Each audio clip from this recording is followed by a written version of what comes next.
Hey guys, today we're doing a bit of a different video. Today we're doing a video a bit more into the history of mathematics, specifically with Babylonian mathematics, where it originated from, how does it work, how far did it take them, and yeah, let's get straight to it. Now, to understand where this mathematics comes from, I think it's important we understand the history where the Babylon Empire came from. So, originally in Mesopotamia, where this is where all life not life, but civilization originated from, where they invented farming, which is around Iraq and Saudi Arabia, that kind of area, so the Mesopotamian River. So in that area, there was a main empire called the Sumerian Empire. Now this started around 4100 BCE and collapsed in 1750 BCE. And between that time, they had plenty of little cities that they created, and some flourished exponentially, some didn't. And one of the cities that didn't really flourish was Babylon. They were they were just a port city, and they were constantly subjugated by the nearby empires like Uruk and Ur, and so they didn't really achieve much. But after the Sumerian Empire collapsed in around 1750, like between 18th century and 1750 BCE, Babylon was free to kind of do whatever it wants. And then this good old king named Hammurabi showed up and decided, yeah, screw this, I'm going to make Babylon Empire. And that's exactly what he did. He invaded his neighbors, conquered more, conquered more, until he pretty much had the whole of the Mesopotamian delta to himself. And then that's kind of at that point where maths really flourished. So now we're going to look into the Babylonian number system. Now this is obviously very important because if you can't read the numbers, then we have no idea what's going on. So in our number system, we use the base 10 numbers. This is mostly because we have 10 fingers, so it kind of just came to us naturally. But we only have digits 0 to 9 to represent every number in the Hindu Arabic numeral department. So if I wanted to write the number 192 in this kind of place value system, I've just got 100, so I put in the ones column. I have 10 nines, so I have 90, which is 10 nines, so I put 9 in the tens column. And I just have 2 ones, so I put that in the ones column. That's how our system works, and to us that's very intuitive. But the Babylonian system was very different. They had a base 60 number system.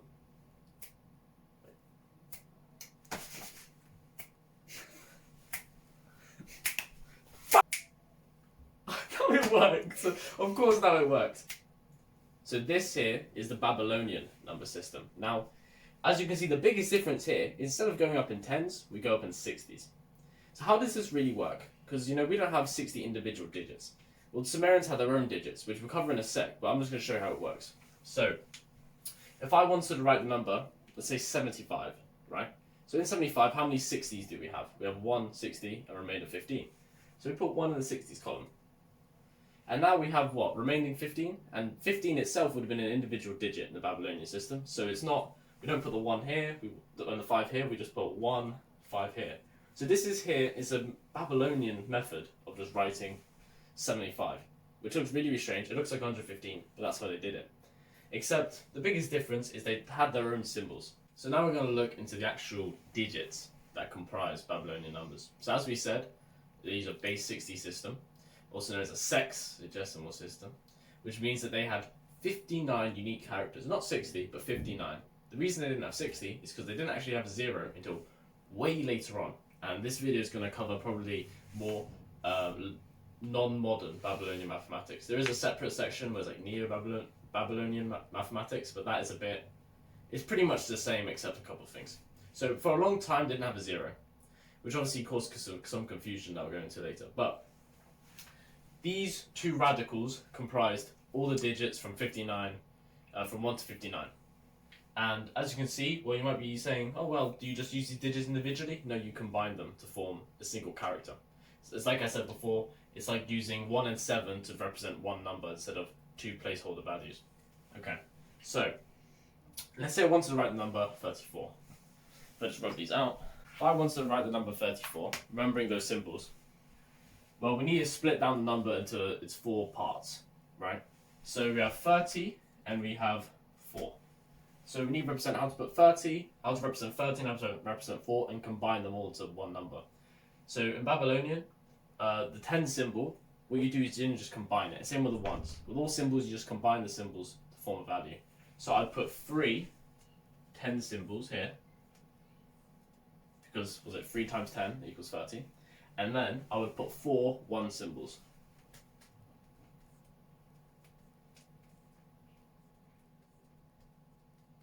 And then after that, we pretty much just combine the two. And then all in all, 34 be written like this.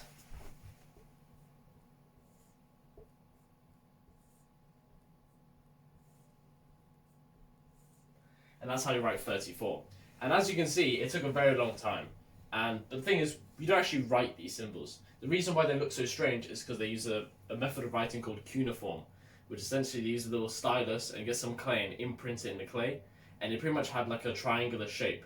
So I'll put a picture on the screen, but cuneiform was what they used to write things like bill documents, bank documents, like how many sheep this guy imported and exported. They used cuneiform and clay tablets to write it, which is why the shapes look like the way they do. So now we're going to look into something a bit more complicated. As we know, 34 is below 60, so in itself is one number, and that's pretty simple. You just count how many tens, count how many ones, combine the symbols. But it gets a little bit more complicated when you go up numbers above 60. So like my first example where they have base 10 and the, place values, it's the same thing. So now that I've drawn out the table, this is going to be much easier to understand. I'm sorry if the light is blocking that a little bit, but that's meant to say 60. That's meant to say 60. I'll edit it on. So pretty much, if I want to, let's say I wanted to write the number 75, like in the first example. Well, first, we're going to have to break it down to its parts. So 75. How many 60s go into 75? We have 160, right? So we put the Babylonian symbol for 1 over here. So this represents 160. So we got the 160 there, just like we do with our own numbers. So now we've got the remainder of 15, right? So now we just write 15 Babylonian. And because there's 110 and 5 little ones, I'm just going to put 110 symbol and 5 ones here. So that's how you essentially write 75 in Babylonian cuneiform. So I'm going to look at another example. Let's go for 192. That's a good example. 192. Where's the rubber? There it is. So, just like the previous time, we're going to split it down into its parts. So 192. How many 60s go in 192? 3, right? Because your 180 is 6 times 3. So we put the symbol for 3 over here. So we've got 3 60s, which means 180. So now, how many ones do we have? We have 12 ones. So now we just write the symbol for 12 in there.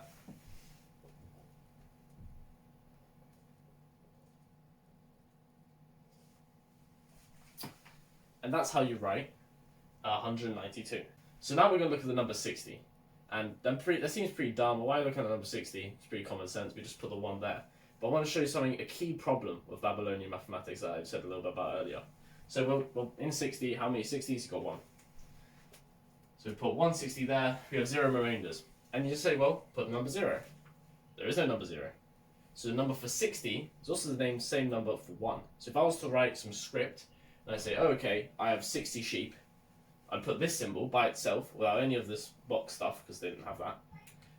But this also means the same 1. People can interpret it differently. So if I wanted to write 60, that also means I may write 1. Who knows? I might have been writing 3,600. You just don't really know.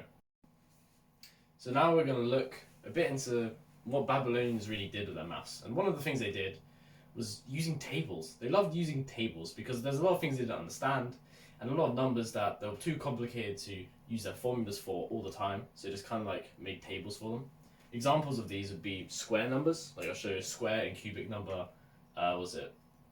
They use a big clay tablet of square and cubic numbers, lists of them that they use for calculations.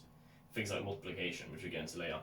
One of these tables, which wasn't maybe a square or a cubic table, was actually a Pythagorean triple table. They had lists of Pythagorean triples. It's called the Plimpton 223 table, if you'd like to see online. I'll put a link in the description. But this table had lists of Pythagorean triples, which are just numbers that satisfy a squared plus b squared equals c squared, and they're usually integers. So they had big lists of those, which were used to build canals, towers, infrastructure, just anything really, anything involving geometrics. So now we're going to look a bit more into the processes and kind of what type of maths they did. Obviously they did a lot of arithmetic, and one of the examples of this arithmetic is multiplication. Now we're looking at this thinking, what the hell has Adam put up there? And that was a good question when I first saw it. I had no idea what this was. This is actually a formula for multiplying numbers. This is what they use. Instead of thinking, oh, 3 lots of 13, no, they decided to put 3 and 13 into this equation and get an answer. I don't know either. I don't know why they did this, but it's a formula they use, and I'm going to use an example. So let's do the example 3 times 13. As we know, it's 39, but we'll see if it works. So obviously I'm just going to substitute the values.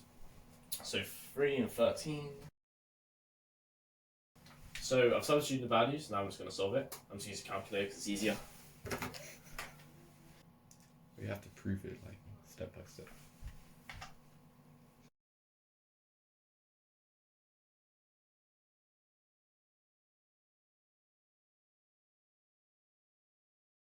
Now we have 78 over 2, which we divided by 2. Would you look at that? It's 39. It managed to do 13 times 3, even though you could just do 3 lots of 13. But whatever. It works. The calculation works. It's very long, but it works. Let me know when you're recording. Okay, so one of the things they actually managed to do was figure out Pythagoras' theorem. Now we don't have any evidence for the formula for it, or anything like that, but we do have evidence, the fact that they managed to possibly approximate the square root of 2, which as you know is 1.41 blah blah blah blah. They managed to approximate it using their own mathematics. So this is, what's it?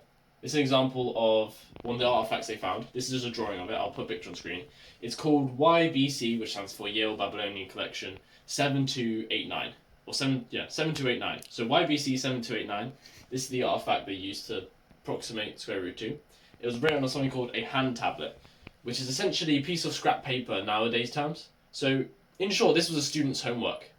Just square rooting 2. Just students' homework, you know, that's fine. Anyway, let's just get into translation. So we're going to look at the first number here. Obviously it's either 3 tens, so this is just 30, isn't it? So this is 30 here. This is just, well, we need to differentiate the characters, but I'm going to assume this is just a 1. So this is a 1 here. So we have 2 tens here, so 20, and 4 ones, that's 24. 24. This here we have 5 tens and 1 1, so we have 51 here. And this is just a 10. So you might be thinking, hey Adam, what's this to do with square root of 2? Well, I'll show you. For this we have to use a placeholder system. So as you know, when you go from 1 to 10, you're always multiplying the number by 10 in the place value. This time we're going backwards, and this time it's at 60. So what we do is we do 1 plus, because it's 1 over 1, because it's place value. Then because we're going backwards, it would be dividing. So it would be 24 over 60. Then plus 51 over 3,600. Then it will be 10 over, I think, that number, 216,000. So it's not square root 2, is it? But if we add those numbers all together, so 1 plus 24 over 60 plus 51 over 3,600 plus 10 over 216,000, we get, that's very important, we get the number 1.414212,963. Obviously there's more, but it's just the calculator won't load it. And that does look very similar to square root 2. I'll write the square root 2. So square root 2 is equal to, so root 2 is equal to 1.414213,562. Oh, it looks very similar. The only time accuracy is really ended is there. So they managed to approximate square root of 2, like, was it 4,000 years ago? This was made around 1,700 BCE. This was a student's homework, and they approximated square root of 2. It's also one of the evidences that they knew about Pythagoras' theorem before Pythagoras was ever even born. So this was a big discovery when they found out. Okay, so one of the things that Babylonians are also able to do, apart from approximate square root of 2, is approximating pi. Now, a lot of basics approximations got them 3, but then more advanced ones got 3.125, which is 0.5% off of the actual original value. Finally, one of the other things they're able to do is actually algebra, which I'll show by one of the artifacts on screen. I'll put the name on it as well. They were actually able to do algebra. They did completing of square back like what 4,000 years ago. I don't know how they did that. I don't know how that works, but they managed to do completing the square using a bunch of little sticks in clay and geometry. So fair enough. Anyway guys, that concludes the Babylonian mathematics video. It was a bit of a different video for a change, but I think it was good for, you know, changing up a little bit so I don't go insane. But I hope you guys really enjoyed. This probably be a first of a big series of videos. Might cover the Egyptians, the Romans, all that kind of stuff. So thank you very much for watching, guys. Please subscribe, please share, and do everything so we can get money. Because really, that's all I really want in life is just money. Anyway, yeah, thank you guys very much for watching.